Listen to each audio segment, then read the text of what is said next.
Hello, and welcome to Diplomatic Immunity from the Institute for the Study of Diplomacy. I'm Kelly McFarland, and this is the second episode of our season exploring the world of multilateral diplomacy. My friends, I want to talk to you today very simply about government. We need to use diplomacy and build international consensus to resolve our problems whenever possible. Our diplomats are working with a range of partners to strengthen human rights protections. This is not a time to undercut our diplomats. And today, in our boasted modern civilization, we are facing just exactly the same problem, just exactly the same conflict between two schools of philosophy that they faced in the early... Today we are taking you to Addis Ababa, the capital of Ethiopia and the home of the African Union headquarters. The United Nations often ends up in the spotlight when talking about multilateral diplomacy, but increasingly, regional organizations have come to the fore on issues of economics, politics, and even security. One such organization, and the largest, is the African Union. Born out of the Organization of African Unity, which prioritized stripping away the last vestiges of colonialism from the continent, the African Union is now focused on increased development and integration. In recognition of its importance, the United States was the first non-African nation to set up a diplomatic mission to the AU, which they have maintained since 2006. To better understand the critical role of the African Union, not just for continental integration, but as part of the global peace and security architecture, we spoke with U.S. Ambassador to the AU, Jessica Lapenn. Ambassador Lapenn was sworn in as the U.S. Ambassador to the African Union and the U.S. Permanent Representative to the United Nations Economic Commission for Africa on August 27, 2019. She most recently served as the Chargé d'Affaires at the U.S. Mission in South Africa. Prior to this, she served as the Chief of Staff to the Undersecretary of State for Civilian Security, Democracy, and Human Rights at the Department of State in Washington, D.C. She was Deputy Chief of Mission at the U.S. Embassy in Kigali from 2012 to 2014. Ambassador Lapenn, I'd like to welcome you to Diplomatic Immunity, and thanks again for joining us. And I'd like to start with a little bit of background to get people up to speed on the AU. Can you talk a little bit about what the African Union is, the role of member states, and the key issues it seeks to address? Absolutely. I'm happy to start with background, especially I have this sense that even those in Washington who really follow or work in the foreign policy space may not have such a great sense of what the AU is, or the opportunities it creates, the achievements it's had. But I can tell you it's quite a bit more than just a big building in Addis. Interestingly, the AU is actually the largest multilateral organization outside of the UN and the WTO. You can think of it as, in the first instance, the continent's premier convening authority, meaning it pulls together all 55 member states to address shared problems, take advantage of shared opportunities, and fundamentally to set a common African position. You'll hear a reference to the AU chair, and sometimes folks mean one thing and sometimes they mean something else. And I think that is a great way of thinking through the AU. It is a commission, which is basically, think of it like a secretariat, and that is chaired by an elected chairperson. So that's Musa Faki Mohammed, the chairperson of the African Union Commission, and then the other chair, which is the chair of the Assembly. Right now, that's the president of Senegal, Macky Sall, and member states select one of their member on a rotating basis to serve 1 year as the chair of the Assembly. The Assembly is the most significant, dominant decision-making body of the AU. It operates primarily by consensus, which on the one hand means a decision coming from the Assembly is rock solid. Everybody is on board. There's full alignment. But of course, consensus is hard. And if you can't get agreement, you can't get alignment, then you can't get a decision. And that, I think, can sometimes be a challenge for the AU. Interestingly, so let's say unlike the UN, many of the agencies of the African Union for development, for girls' education, for space, for Pan-African Parliament, there's a huge range of AU organs and agencies, and they are spread out across the continent. effectively the field presence, if you will, of the African Union. In terms of issues that the AU works on, it has its roots in the Organization of African Unity, first established in 1963, but the new African Union, established in 2002, is focused on promotion of economic development and integration. You'll often hear the reference to Agenda 2063 or the mantra, creating the Africa we want. These are about the economic development and integration across the continent. In addition, is a focus on human rights and governance, particularly addressing unconstitutional changes of government in recent years, and then very significantly, a commitment to the promotion of peace and security, and both through a prevention and a response lens.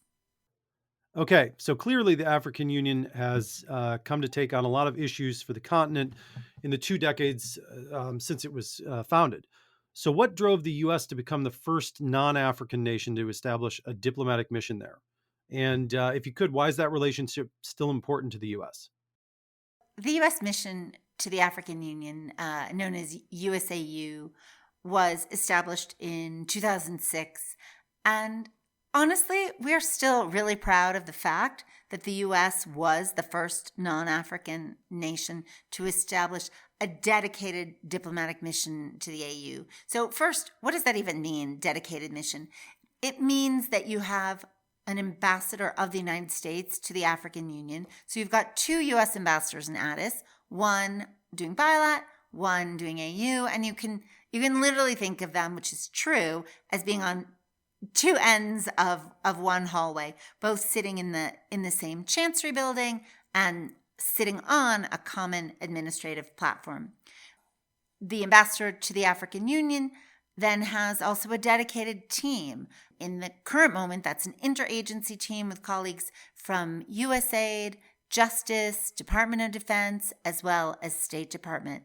And I think the reason we needed it for 2 reasons, and I would say those reasons are still why it's important, right? The first is we have a strong common agenda with the African Union. There's so much that they are working on that we also are working on, either in bilateral contexts across the continent or at a continental level. That's true in terms of peace and security, good governance, economic growth, trade and investment, global health security, development, climate change. All of those are areas that are critical for the U.S. and Africa and critical for the African Union as it addresses the challenges of the continent and seeks to take advantage of the continent's opportunities. So in the first instance, we have these shared priorities, shared agenda. I think the second value of a dedicated mission is, at the end of the day, you need people to do the work. And that, in the case of a multilateral organization of which we're not a member, which is a really significant aspect of the relationship, means that you need folks to spend lots of time at the commission, walking around the halls, catching up, seeing what's going on, seeing where there may be opportunities for partnering. At the same time, you need folks running around town, visiting all of the 55 missions, the African missions, who are members of the AU.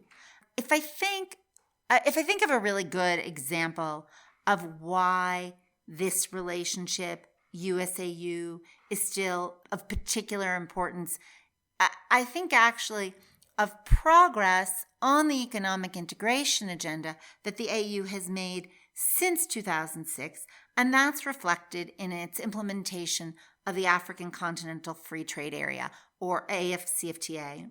This is the AU's flagship project to boost intra-African trade. It will cover trade in goods and services, investment, intellectual property rights, as well as competition policy. This is hugely important for the United States as a policy matter, but also for U.S. business who are thinking, hang on, how do we think about this extraordinary continent, second largest, second most populous, as an integrated market? And so for the U.S., as reflected in USAU, we have this really strong partnership with the African Union, the Commission, and the member states. And it's the USAU team who day in, day out are doing the work that partnership requires.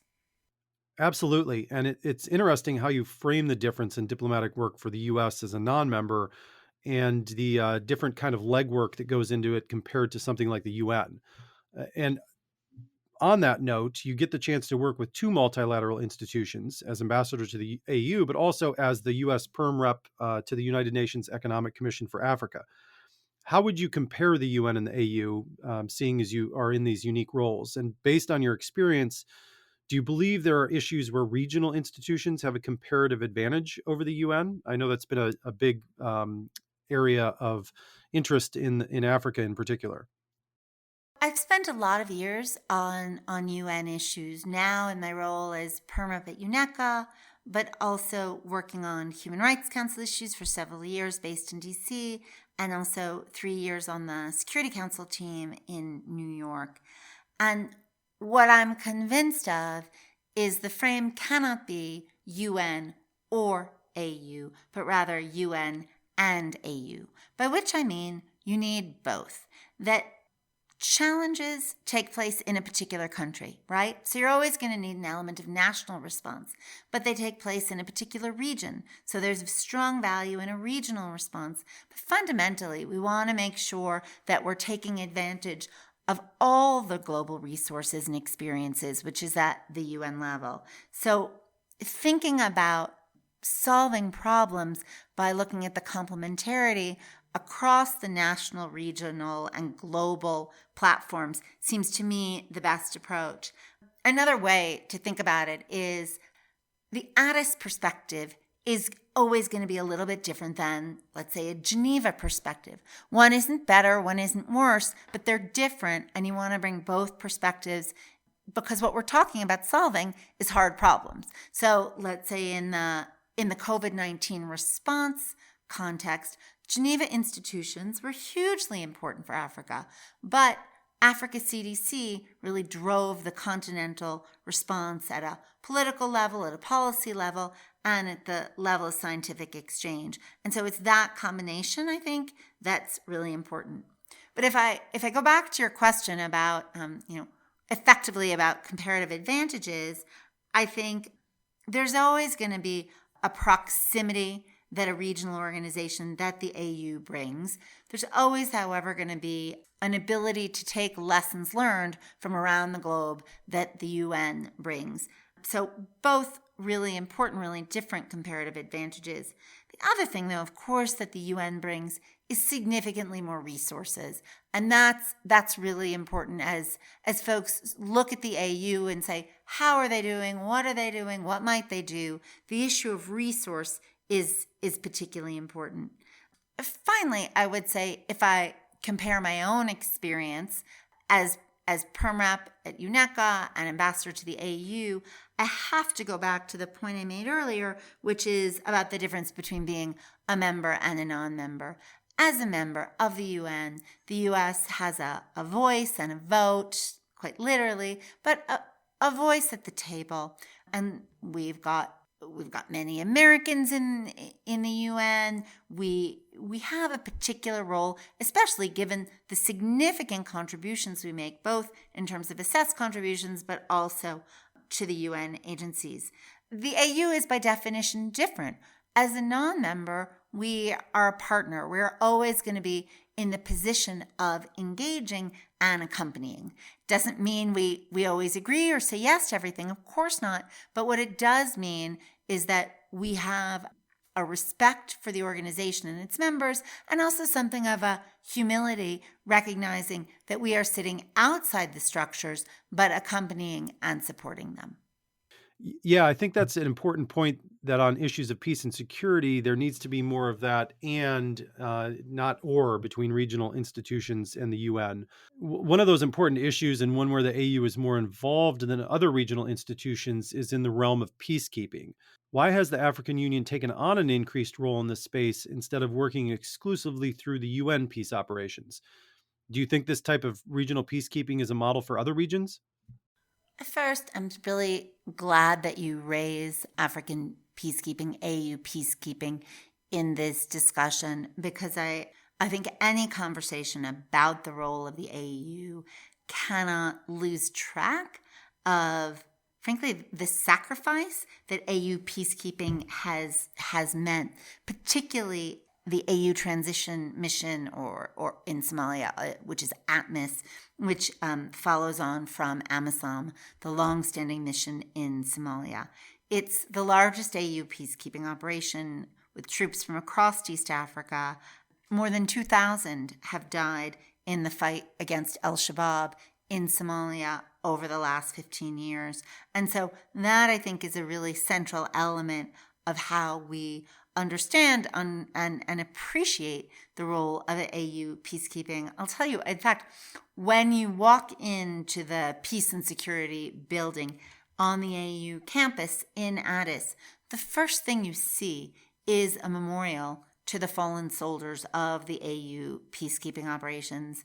And I try to always just make sure I keep that in mind as I engage with the staff at the Peace and Security building, and also with the perm reps from those countries that are troop contributors. I think that the AU role in peacekeeping is particularly important in two ways. One, there's been a slightly different doctrine, than the UN, which has allowed for what the AU would describe as peace enforcement. So there is scope for troops to take more offensive positions than is traditionally the case under UN doctrine. I think that the second thing that's important is that an AU peacekeeping mission will represent political consensus within the region. And that is also very important, because it says to the government of Somalia, if we're talking about ATMIS, that the neighbors and the sub-region are committed to supporting them, committed to working with them, and committed to defeating a threat which, if goes unchecked, will have regional implications. In terms of whether it's a model for other regions, I think a lot of times peacekeeping operations develop in sui generis ways, that for one or another reason, you've got a series of events, a series of developments, a series of responses, and then you end up with a particular structure. That's the case, if you were to sort of put Mozambique and Sahel and Somalia side by side, you get very, very different structures. And I think it's because very often we tend not to think about models and drawing from them. And I think that what the question points to is there value in thinking more about models, what works, what doesn't, and why, and how can you then institute those models. The challenge, of course, with that is political realities, but getting the right balance between political realities, political will, and models around what works best and what may not work so well is probably the way to go. All right, I'm going to get you out of here on a last question, and I'm going to ask you to look into the future a little bit on this one. But in your mind, as the UN finds itself mired in managing great power competition with what's going on in Ukraine and potential future issues with the US and China, do you think the AU will become more important for its member states in handling issues relevant to the continent and potentially end up taking the lead more as it did in the AU brokered ceasefire in Ethiopia? Or do you think larger gridlock in places like the UN is going to trickle down and cause wider issues for multilateralism more broadly? Let me first take on the reference to skepticism about multilateralism. I think, bottom line, multilateralism is hard. If there's a sense that when you pull everyone together, they're singing and around the fireplace, I think that's pretty unrealistic because of the nature of multilateralism, right? On the one hand, we're using it to solve our hardest problems.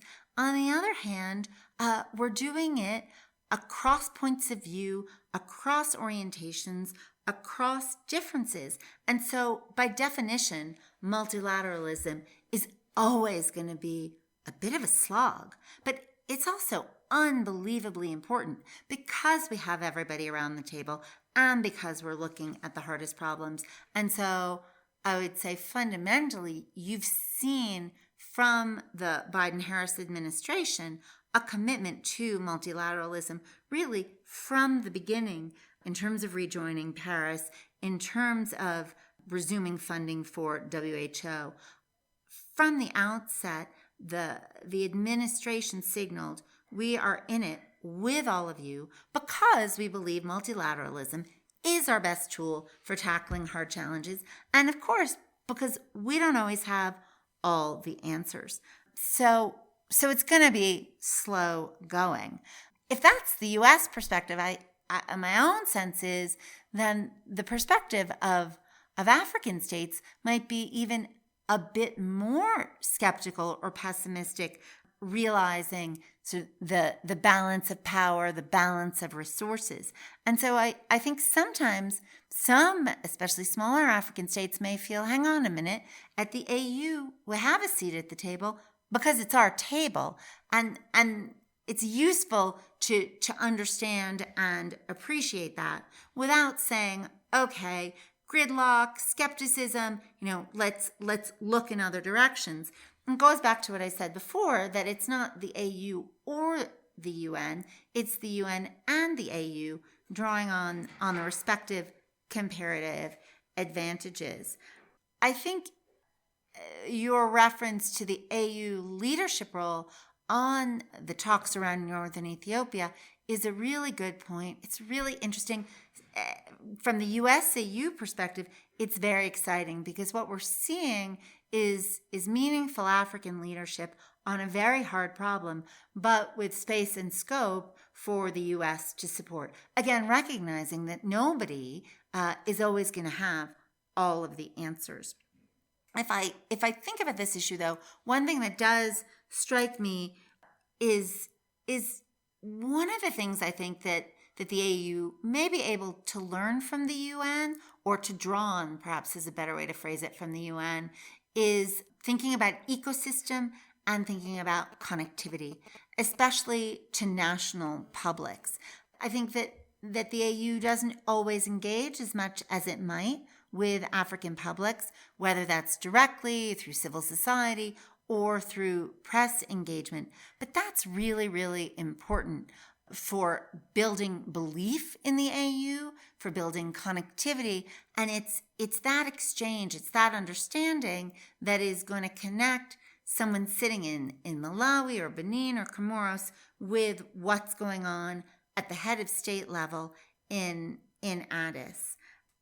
Final point I'd make on this is to go back to what President Biden said in New York in September at the UNGA General Debate, which is we need to do all that we can to make our multilateral institutions more inclusive, credible, and effective. We're going to need to do that, whether at the UN level or at the regional level, in order to better respond to contemporary challenges across the globe.